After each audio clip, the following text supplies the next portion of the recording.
მოგვიერთდა ბატონი ამირან სალუქვაძე მოგზანდა ჩვენი სარდალი ავიაციის გენერალი და საინტერესო ადამიანი ჩვენი მეგობარი ჩვენ ვლაპარაკობთ უკრაინის და რუსეთის ომზე როდის მორჩება ჩემი აზრით ამ წელს არ მორჩება ეს ომი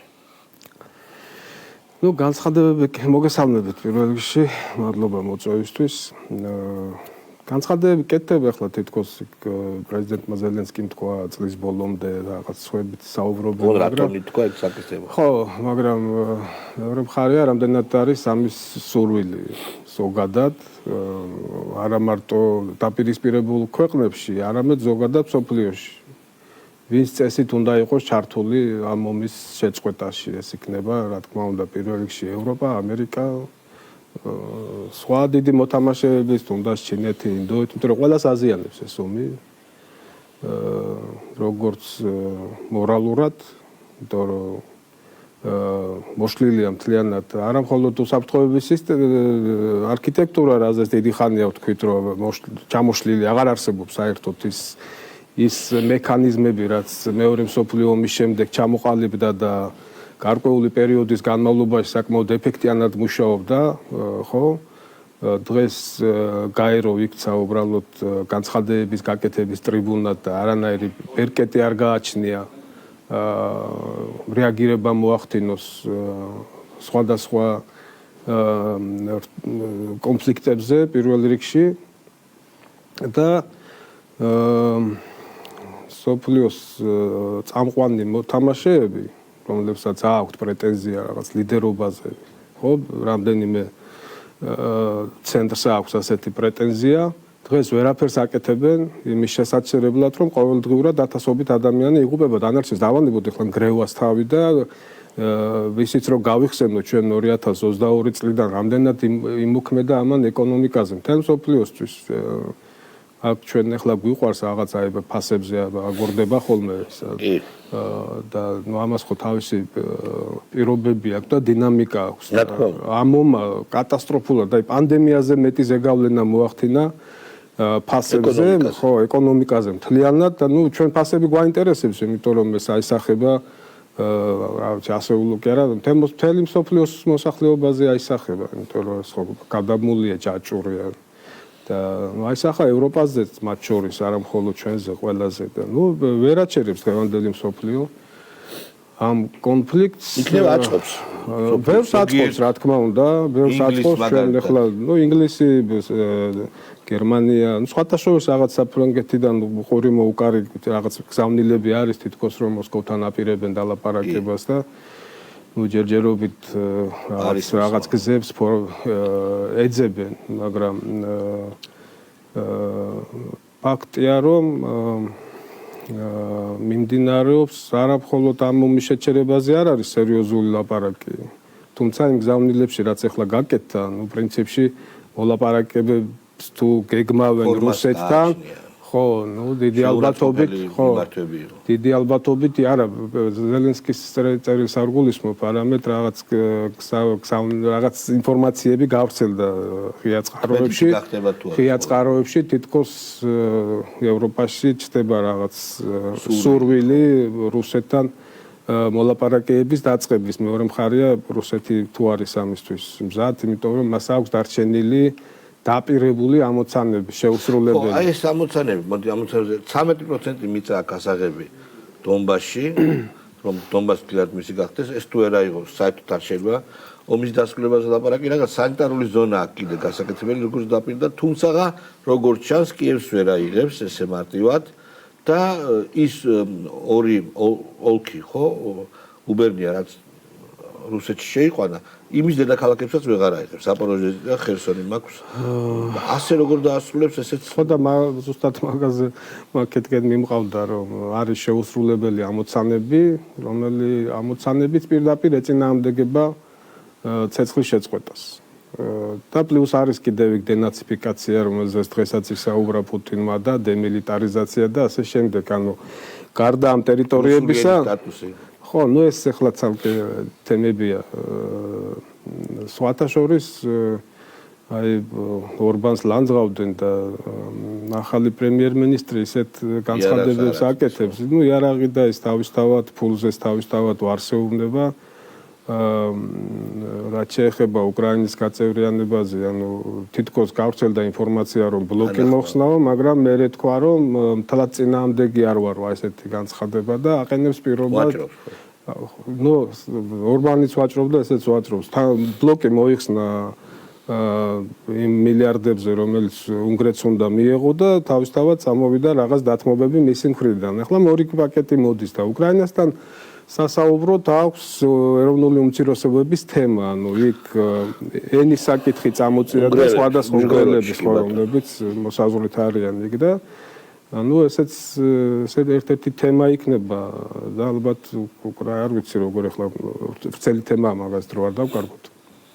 ხო და ну ენას და რუსული ენის საკითხს რომ თავი დავანებოთ, ის ორი ამოცანა, რომელიც სპეციალური სამხედრო ოპერაციის წინ გაახმოვანა, შეუსრულებელია და მისი შესრულების პერსპექტივა, რომ ну რუსეთის პოზიციიდან ვსაუბრობთ ახლა ჩვენ ხო, რუსეთს როგორც ესმის ეს დენაციფიკაცია და დემილიტარიზაცია, ამ ეტაპისთვის ჯერჯერობით შეუსრულებელია და მაგის შესრულების პერსპექტივა არ ჩანს ომის ხასიათიდან გამომდინარე, ხო თუ გვექნება დრო როგორია? საყოველთაო მობილიზაციას რატო არ აცხადებს? ვერ აცხადებს. რატო არ ცდის კიდევ მილიონ ადამიანს? რას მისცემს საყოველთაო მობილიზაცია? სისხლის ფასად? არა, ვერაფერს ვერ იზამს. ბრძოლის, აი, ახლა ვრცელი თემაა ჩვენ, მე ვიცი რომ სადღაც 10-15 წუთი მაქსიმუმ ექნება და სრულია საუბარი. რამდენიმე ეტაპად შეიძლება ეს ომი დაიღოს. თავიდან შეგვიძლია დავყოთ ორ ეტაპად. პირველი ეტაპია, როცა უკრაინა დამოუკიდებლად ფაქტობრივად ომობდა, მე არ გულისხმობ იმ დახმარებას, რაც ომამდე. ну პირველი ეტაპი, როცა ფაქტობრივად მხოლოდ თავისი რესურსებით ომობდა, მე იმ დახმარებას, რომელსაც ახლა უკრაინის პარტნიორები ომის დაწყებამდე ახორციელებდნენ, ჯარისმობდნენ, მაგას არ გულისხმობ. გულისხმობ მერე რაც წამოვიდა უკვე დახმარების პაკეტები, კრამშტეინი და მთელი ის, ხო, ფინანსური შეერაღება და ასე შემდეგ, ხო? ანუ აი ეს პირველი პერიოდი და შემდეგ უკვე როცა უკრაინამ ფაქტობრივად ამოწურა თავისი რესურსები და უკვე დასავლეთის დახმარებით ომობს. შემდეგაც შეიძლება ახლა მაგ დეტალებში არ შევალ, გარკვეულ ფაზებად დავყოთ უკვე შემდგომი პერიოდი, სადღაც 4 წელზე მეტი გამოდის. და ბოლოს ახლა აი დღევანდელ სურათს განვიხილა უბრალოდ რატომ არ მოიტანს არაფერს დიდი მასების შეყვანა. დიდი მასების შეყვანა. დღეს იმდენად შეცვალა უპილოტო საფრენო აპარატებმა ომის ხასიათი, ახლა თვითონ უპილოტოების სიახლე არ არის, ახლა მე მასწავლიდნენ სამხედრო სასწავლებელში 80-იან წლებში. ხო, მაშინ სხვა დანიშნულება ჰქონდა, თუმცა იმ პერიოდში უკვე 70-80-იან წლებში უკვე მუშაობდნენ და იყო სხვადასხვა მოდელები შექმნილი საბრძოლო უპილოტო საფრენი აპარატებს, სიტყვა დრონს მაშინ არ ხმარობდით. და მაგრამ ну პირველი სომხეთ-აზერბაიჯანის დაპირისპირება მაჩვენა აი ამ დრონების ეფექტიანობა და ეს მასობრივი გამოყენება დრონების ჩვენ უყურებდით ხო ვიდეოებს როგორ ნადგურდებოდა საბრძოლო ტექნიკა ბრძოლის ველზე ხო და უკრაინაში ეს უკვე სხვა დონეზე ავიდა აბსოლუტურად და ჯერ კიდევ არ არის დახვეწილი და კიდევ ორივე მხრიდან რუსეთი თავიდან მაგრად ჩამორჩებოდა ძალიან მაგრად დღეს ფაქტობრივად დაეწია რაღაც პერიოდი ახლა ბოლო თვეები უკრაინას ჰქონდა ჩამორჩენა დრონების რაოდენობის ხრით და ასე შემდეგ მაგრამ ისევ გათანაბრებულია და რომ ვკითხულობ მე ახლა ძალიან ბევრი ის მაქვს გამოწერილი ტელეგრამ არხები ნუ ყველას უკრაინულიც რუსულიც დასავლურიც ანუ მაქსიმალურად ვთილობ წავიკითხო და ისეთი გაჯერებულია ბრძოლის ველი აი წარმოიდგინე ესე იგი სადღაც აი რო ავიღოთ აქტიური 1 კილომეტრი ფრონტის აი სადაც აქტიური საბრძოლო მოქმედება ყველგან არ არის აქტიური ომი 1500 კილომეტრია მეტი შეიძლება ფრონტის ზოლი მაგრამ გარკვეულ მონაკვეთებზეა რაღაც პერიოდი გააქტიურება, სხვა მონაკვეთებზე უფრო პასიურ რეჟიმშია, ერთმანეთს ანადგურებენ, ასე ვთქვათ. ანუ ფრონტის ხაზი თითქმის არ იცვლება. აი, სადაც მიდის აქტიური, იქ არის ახლა რუსებს და ითქვას ეს სიმართლეა წლების განმავლობაში აქვს უპირატესობა. ხო, აი მაგ სიტყვას ხმარობ ხოლმე ფრაზას, რომ აი ნაბიშ თითქოს მიიწევენ. იქ უკრაინასაც ხონდა ახლა რასაც წერენ რამდენიმე ასეული კილომეტრი ხო თითქოს დაიბრუნეს. ხო, მაგრამ ესეც მიზერია, ანუ რა არის 500 კილომეტრი არის 50 კილომეტრი 10 კილომეტრზე უხეშად რო აიღო ახლა ფრონტის ზოლი. დღეს პუტინმა თქვა შეეშალა იქ ახლა სხვა ციფრი უნდა ეთქვა. იმ ხელა ციფრი დაასახელა რომ 4 უკრაინა გამოდის ფართობი 2440 1000 კვადრატული ხო მილიონებში გადავიდა ანუ 2.4 მილიონი კვადრატული კილომეტრი გამოდის უკრაინა სულ ან 0.6 მაგრამ 2400 კვადრატულ კილომეტრზე საუბრობს მოკლედ და ესეც არაფერი არა ეს არის სადღაც 40-60 კილომეტრზე თუ ვიწრო ზოლი რო ავიღოთ სადღაც 24 კილომეტრი 100 კილომეტრზე ანუ მთელი ნახევარი წლის განმავლობაში ეს არის მიზერია არაფერი ხო და აი ამიტომ ხდება დღეს ესე იგი აი რო ნახო საყრდენი პოზიციები მაგალითად ასეული საყრდენი პუნქტი ხო იქ ხო ასეული უნდა იყოს განლაგებული არა შორს არ არის მე გულისმობ აი ამ ფართობზე თავშად ამ ზოლზე რასაც ასეული იკავებს უნდა იყოს ასეული განლაგებული მაგრამ რეალურად იქ შეიძლება იყოს რამდენიმე ჯარისკაცი ანუ იმდენად არის ჯარი გაფანტული ან დრონებისგან იგივე როცა მოიერიშე ქვედანაყოფები უტევენ ან ერთი მხარეს 2-3 კაცია მეტი არა ხო მეტია მოტოციკლითაა ფეხითაა არ აქვს მნიშვნელობა არის ძალიან დაფანტული რომ რაღაც ერთი საბრძოლო დრონით ვერ მოხდეს ჯარისკაცების მასობრივი განადგურება ასეთი ფაქტების დაფიქსირდა რომ გონი მეხუთე მოიერიშე ბრიგადამ განახორციელა თუ სწორად მახსოვს ციფრი დრონებით აიღეს საყრდენი პუნქტი ჯარისკაცი არ შესულა. აი წარმოუდგენელი რამ არის. ხოლო დრონებით და საკმაოდ აი საინტერესო ტაქტიკაა, ესე იგი იწყება დაზვერვით. როგორც კი სადაზვერო ინფორმაციას შეაგროვებენ საკმარის რომ გადავიდნენ შემდეგ ეტაპზე, ხო მიდის ანუ ჩამოკიდულია დრონები თავს ვერ ყოფენ იქიდან იმიდან სანგრებიდან. მიდის შემდეგ ეს როგორ დავარქვათ ახლა მოიერიშე დრონები და ბოლოს უკვე დრონებით ახორციელებენ, განახორციელეს კიდევაც ტყვეების აყვანა და ტყვეების მიცილება, ეტაპირება თავის პოზიციებამდე. რავი წარმოგიდგენთ, ახლა ეს დღეს ეს დონეა და გავაწლებიდან ეს იქნება უკვე მასობრივად, ახლა უკვე გუმანოიდებზეც ლაპარაკობენ, რომ ჯარისკაცებს შეცვლიან. და აი რას გეუბნებოდი ახლა გადავუხვია ნუ რო წარმოვიდგინოთ სადღაც 1 კილომეტრი მონაკვეთი ფრონტის აქტიური სადაც ესეთი დაძაბული ბრძოლა მიდის აი ამ ერთ მონაკვეთზე 1 კილომეტრიან მონაკვეთზე შეიძლება იყოს ათობით და ხშირ შემთხვევაში ასობით დრონი აი 1 კილომეტრი წარმოვიდგინე ახლა პოსტივიდან რომელ რესტორნამდე მწვადი ავრამდე იქნება და 1 კილომეტრი. რა ვიცი გაზომე როგორ წახვალ.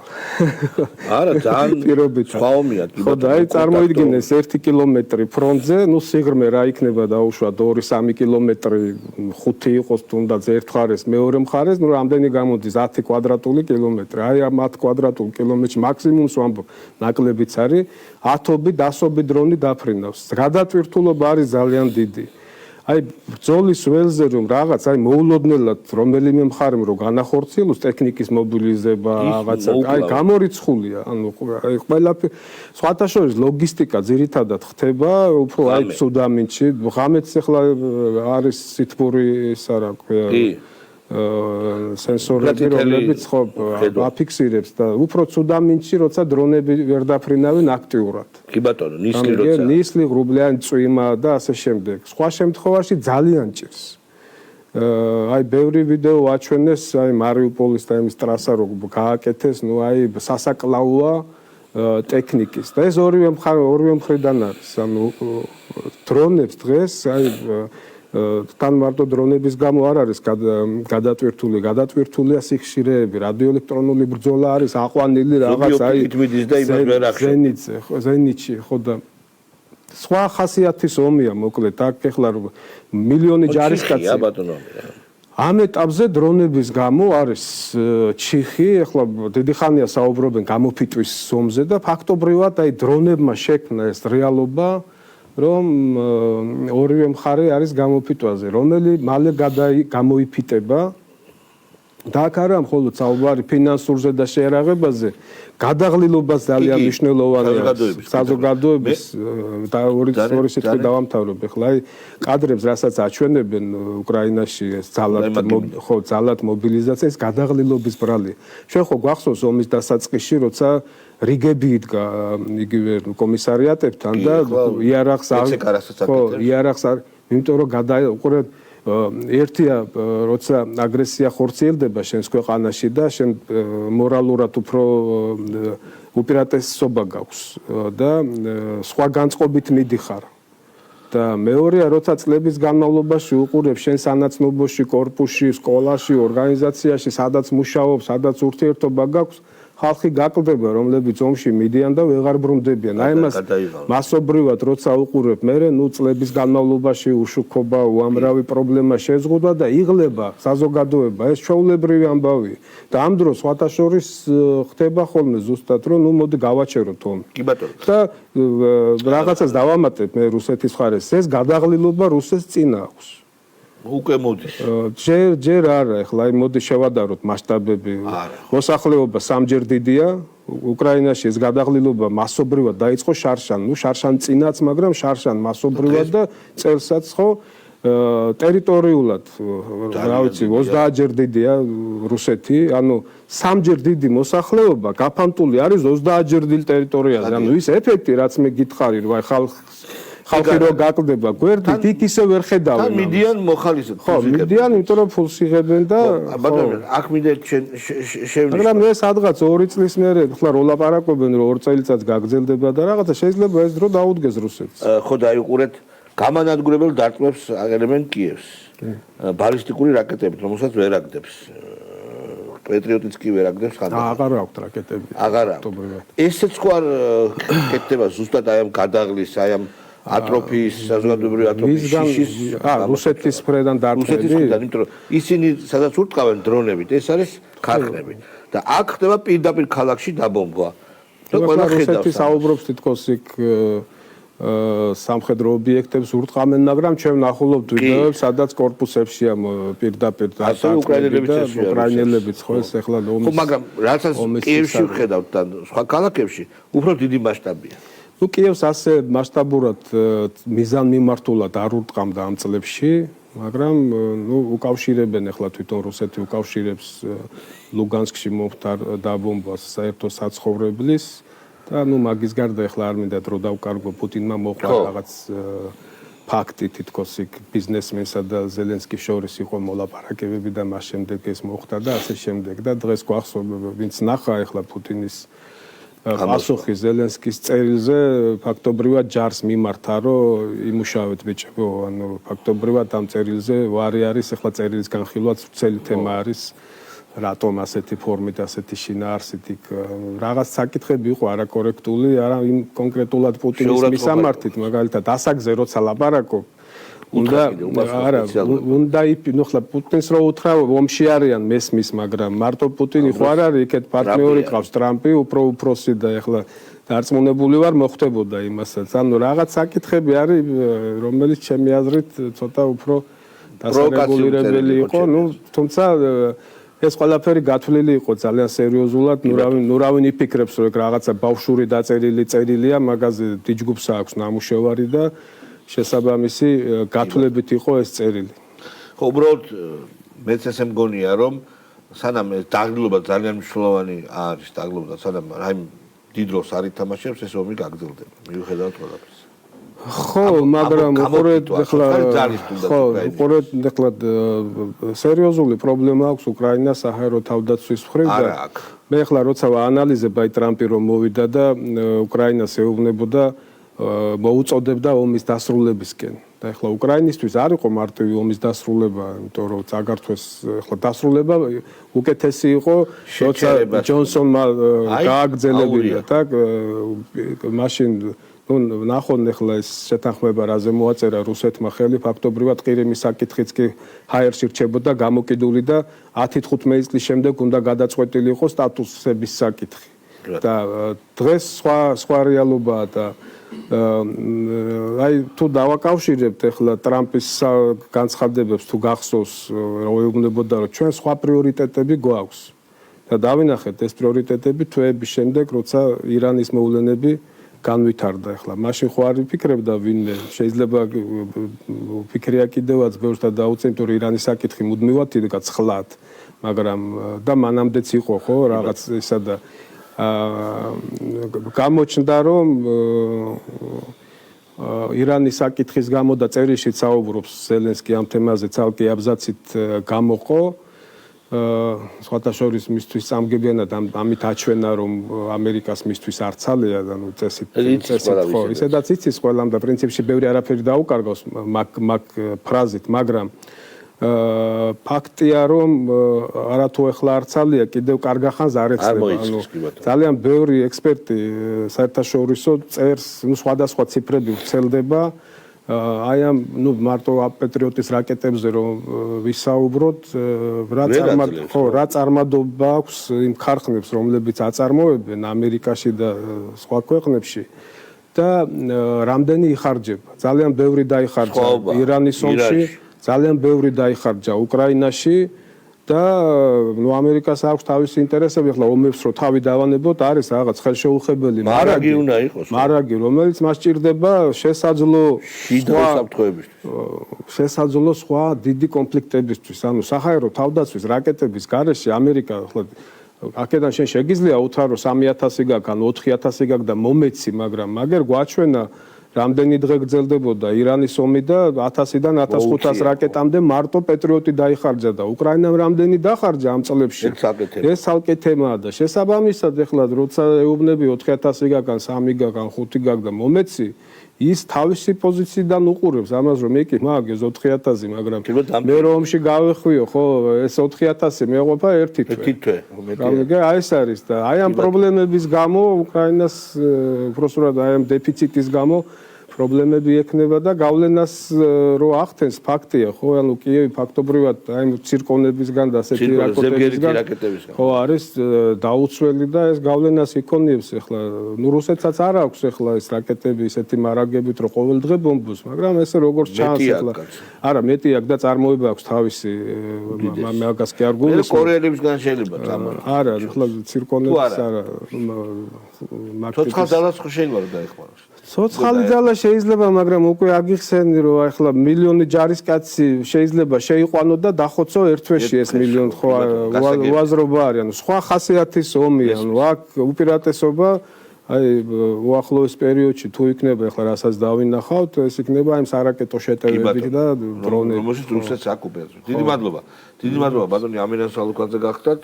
ჩვენ სამწუხაროდ ორივეს პროგნოზებად ესეთია რომ მალე ომი შეიძლება ჩვენ როგორც გვინდა რომ მალე მორჩეს ისე ვერ მორჩება სამწუხაროდ რა თქმა უნდა